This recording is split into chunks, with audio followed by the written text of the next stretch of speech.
Manāt, oblique case, Manāt, construct state, also transliterated as Mana, was one of the three chief goddesses of Mecca. History. The pre-Islamic Arabs believed Manāt to be the goddess of fate. The followers prayed to her for rains and victory over enemies. She was possibly connected to the Mesopotamian goddess Ishtar, who also had the title Manatu. She was known by the cognate name Manāt to the Nabateans of Petra, who equated her with the Greco-Roman goddess Nemesis, and she was considered the wife of Herbaal. There are also connections with Cronus of Mithraism and Zervin mythology. The Book of Idols describes her. The most ancient of all these idols was Manāt. The Arabs used to name their children Abd Manat and Zayd Manat. Manāt was erected on the seashore in the vicinity of Al-Mushalal in Qudayd, between Medina and Mecca. All the Arabs used to venerate her and sacrifice before her. The Aws and the Khazraj, as well as the inhabitants of Medina and Mecca and the vicinities, used to venerate Manāt, sacrifice before her, and bring unto her their offerings.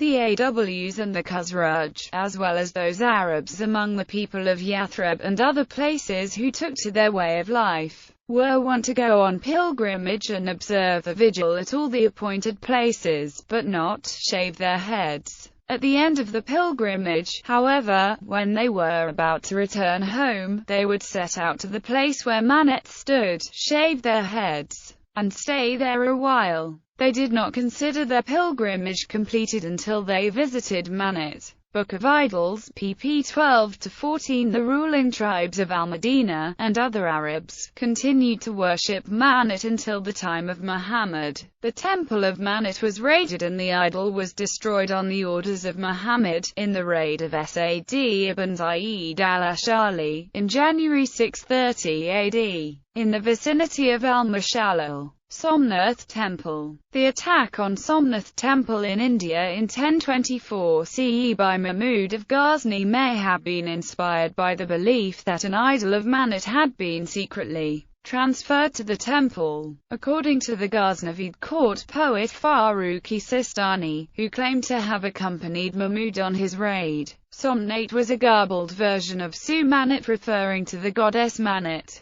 According to him, as well as a later Ghaznavid historian Gardazi, the images of the other goddesses were destroyed in Arabia, but the one of Manāt was secretly sent away to Kathiawar for safekeeping. Since the idol of Manāt was an iconic image of black stone, it could have been easily confused with a Shiva lingam at Somnath. Mahmud is said to have broken the idol and taken away parts of it as loot and placed so that people would walk on it. In his letters to the Caliphate, Mahmud exaggerated the size, wealth and religious significance of the Somnath temple, receiving grandiose titles from the Caliph in return.